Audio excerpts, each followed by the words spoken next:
Saya baru bilang selamat pagi, istri dan anak pendeta menunggu saya di depan rumah dan memaki-maki saya di depan rumah. Bapak ini tidak bosan tiap pagi datang ke rumah kami. Kami sudah bilang pendeta Alphonse tidak ada di rumah, Bapak masih saja datang ke rumah kami. Besok hari ke-16 bulan kedua tetap saja saya datang ke rumah itu. Sampai 2 bulan penuh saya tidak ketemu dengan pendeta Alphonse, kecuali jawaban beliau tidak ada di rumah. Bulan ketiga hari pertama saya datang, istrinya mengatakan tidak ada di rumah. Hari kedua bulan ketiga saya datang, selamat pagi, anaknya mengatakan tidak ada di rumah. Begitu hari ketiga bulan ketiga saya datang, selamat pagi, anak tertuanya langsung mengatakan, pagi Pak Fadlan, mohon maaf, Bapak pendeta tadi malam jatuh sakit sehingga kami bawa ke rumah sakit. Saya langsung memuji Allah dengan kata-kata Alhamdulillahirabbil alamin. Saya tidak pulang ke rumah, saya langsung dari rumah pendeta Alphonse menuju ke rumah sakit. Ketika sampai ke rumah sakit,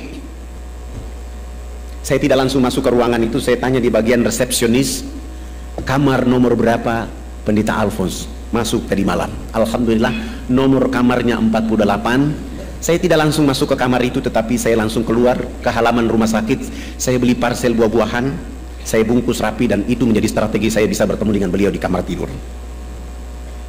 Alhamdulillah, begitu bungkusan parcel sudah siap dan saya masuk ke kamar nomor 48, saya mengetuk pintu kamar itu, istrinya langsung mengatakan silakan masuk.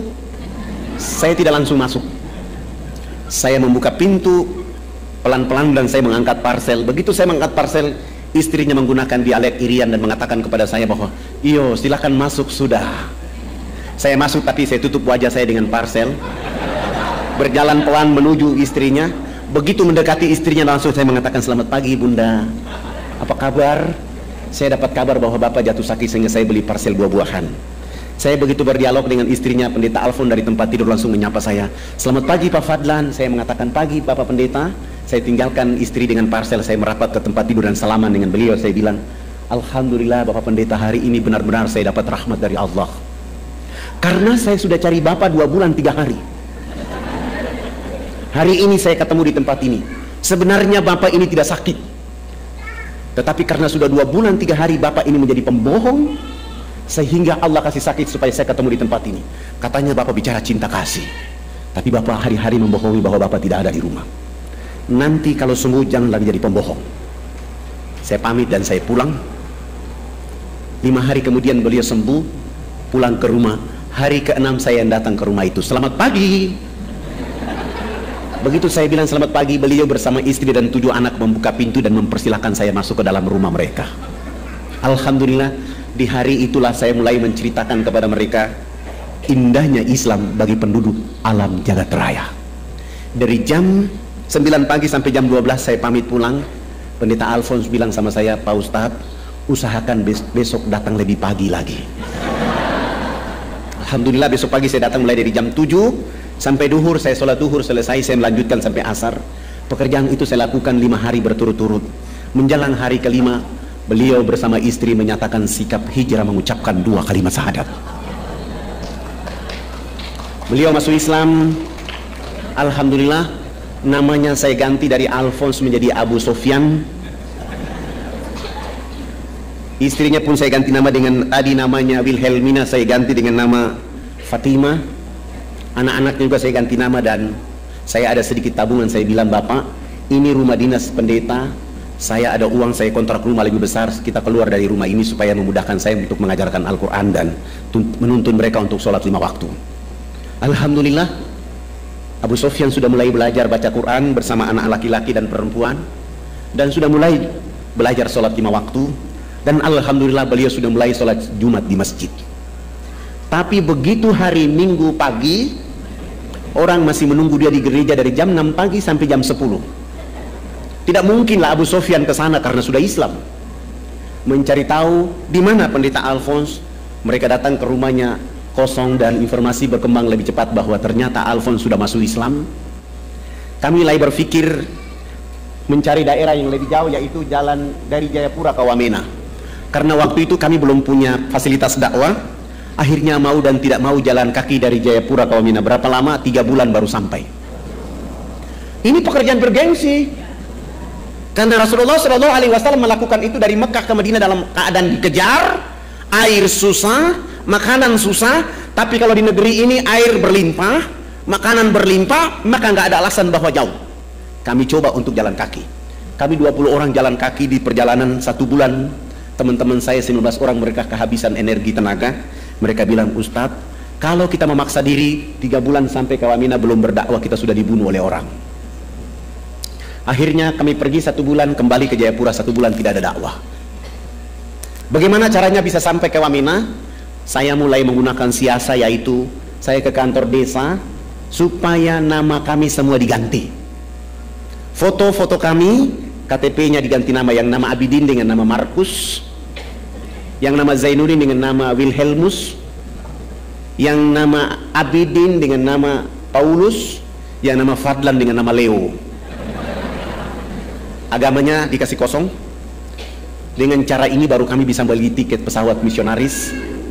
Begitu membawa nama Markus, akhirnya bisa dibeli. Shalom sahabat yang terkasih dalam nama Tuhan Yesus. Setelah kita menyimak kesaksian Bapak ini, kalau ini adalah cerita benar, apa yang dia sampaikan ini membuat saya bingung sahabat.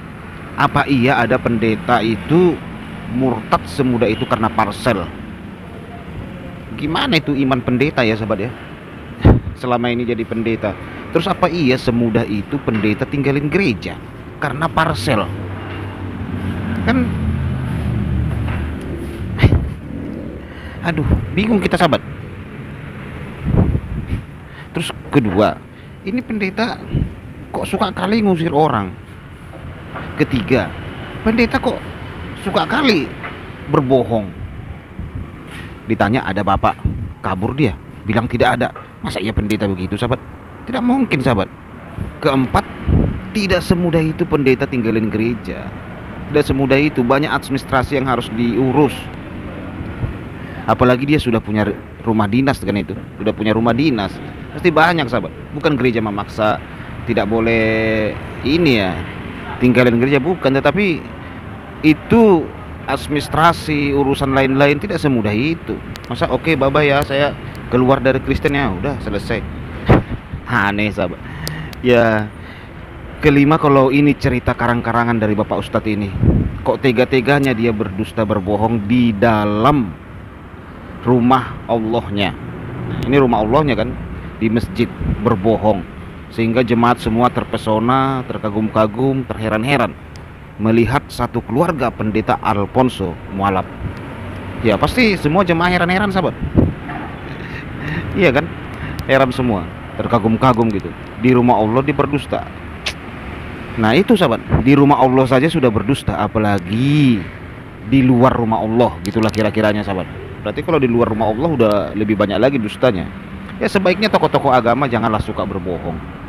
Dan saya rasa nggak mungkin lah ada tokoh agama berbohong, berdusta. Itu kan nggak boleh sahabat, berdusta demi agama. Udah jelas firman Tuhan berkata bahwa raja segala dusta adalah iblis. Nah itu, kalau kita suka berdusta berbohong, berarti kita sedang mengikuti perintah-perintah iblis, setan, Syaitoni rojim. Nah itu sahabat. Ya itulah sahabat yang terkasih ya. Sebenarnya banyak lagi pernyataan-pernyataan dia tentang Papua yang jujur ya, banyak di luar dugaan. Bahkan banyak orang Papua merasa tersinggung gitu, karena pernyataan dia ya memang banyak sangat merendahkan orang Papua. Yang di komen-komen itu saya lihat, mana ada orang Papua itu menghina orang Papua Pak Ustadz ini katanya. Banyak orang Papua berkata begitu loh. Dikatakan bahwa ulama ini berbohong, dia telah merendahkan orang Papua. Dikatakan orang Papua tidak pernah mandi. Nah itu saudara yang terkasih, dikatakan Pak Ustadz ini berbohong. Tapi ya Allahu alam lah, kita nggak tahu sahabat ya. Biarlah hak dia dengan agamanya. Ya kita mereaksi. Kenapa kita reaksi? Ya karena dia menyinggung gereja, menyinggung pendeta. Wajar dong kita orang Kristen meluruskan kan gitu sahabat. Tidak mengurusi tentang keustatannya, tentang ceramahnya, itu hak dia lah sahabat. Urusan dia dengan umatnya. Tuhan Yesus memberkati kita semua. Shalom.